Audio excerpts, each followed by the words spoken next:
collectible minifigures, but just when you think you're looking at a cute innocent snowman, you remove his carrot to add to your nutrition shake and find an eyeball looking right into your soul. Turns out there's just a sweaty dude underneath, but he really does catch you off guard. I guess a third eye really does exist. For this next one, we need to film it underwater. This is King Triton, and he's a Disney character from The Little Mermaid. If you see him swimming towards you, swim the other way, because if you remove his face, there's a second one underneath and it's totally empty. But yeah, I guess Lego just made a completely separate piece that goes over it. About 20 years ago, Lego experimented with custom shaped heads for specific movie characters like Dobby from Harry Potter, this Ewok from Star Wars, and Yoda. But these old minifigs have no eyeballs. I guess Lego just didn't have a way to print them at the time, but thanks to smart people, we now have advanced technology that can print eyeballs like you see on the new versions of these old minifigs. But if you look at a minifig like the Squidward, it should probably have a custom head, but it doesn't have one. But yeah, there's a few throwbacks to weird minifigs I reviewed in the past, like this Nesquik bunny with 2 eyeballs spaced as far apart as my upload schedule, and this Star Wars character with 4 arms. Okay, now Lego makes a bunch of minifigures and suits. Like there's a dude dressed as corn, a woman dressed as pepper or as peas, there's a popcorn boy, there's even a dude dressed up as a Lego brick. He just built different, I guess. At this point, there's a minifigure dressed up in pretty much anything you can possibly imagine. Like there's a freaking Titanic. What is this? You can't disrespect Hot Dog Man though. Hot Dog Man is an absolute alpha. If you take a yellow head, then give it a yellow torso and yellow legs, then you got a minifig with no clothes. Well, in the 2006 Star Wars set came this Princess Leia, and I think it's one of the most revealing minifigs they've made. I low-key feel like I'm looking at the GTA 5 loading screen or playing one of those old arcade racing games where there's random girls holding flags telling you when to go. Okay, I guess these aren't really minifigs, but in the early 2000s, Lego made some collectible action figures that kind of remind me of McDonald's Happy Meal toys. These don't really look anything like Lego, so I searched for the weirdest one possible, and this dude literally has plain wings for arms. Okay, fly.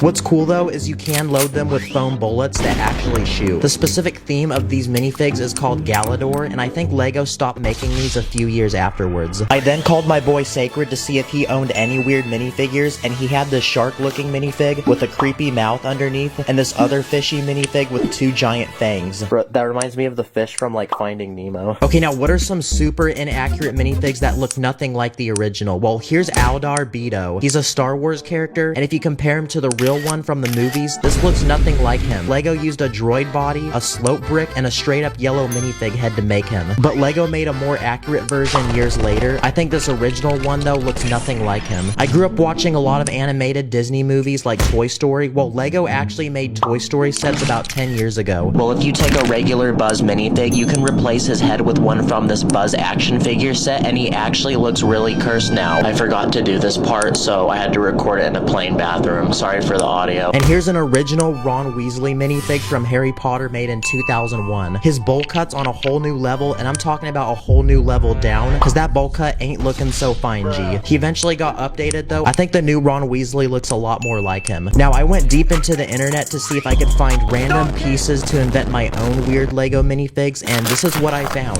I found this official Lego piece, and it's literally a torso with a face on it. But if I'm having a conversation with this guy, I wouldn't even know where to make eye contact with, his chest or his head. Also, where does the food go? Here's a minifigure with a giant head. Here's a minifigure with a really tall head. I swear this isn't photoshopped. Here's a minifig with a really tiny face. Here's a very unhappy minifig. Here's a minifig with very large hands. Here's a minifig with a very blocky head. And here's a minifigure whose head is just melting. And these are all custom heads I got from this website called Citizen Brick. I'll link them below. It seems like Lego hit a really awkward phase designing minifigs around the late 90s and early 2000s, because a lot of these minifigs had really weird looking faces, like this cavalry guy from an old western set. This is that one guy you definitely would want to skip on Omegle. Or these NBA basketball players. Aside from the fact they have cool jerseys and springy legs that help them score threes on the court, let's see some buckets.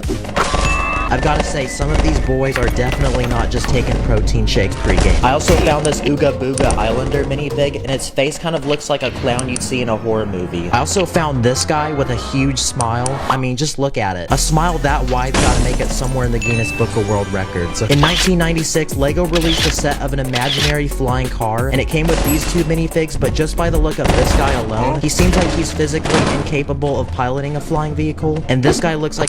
I love Halloween. I get free Kit Kats. Son, you're 8. All your Kit Kats are free. He's terrified by the fact that he's driving it. But yeah, I'm kind of concerned that this guy's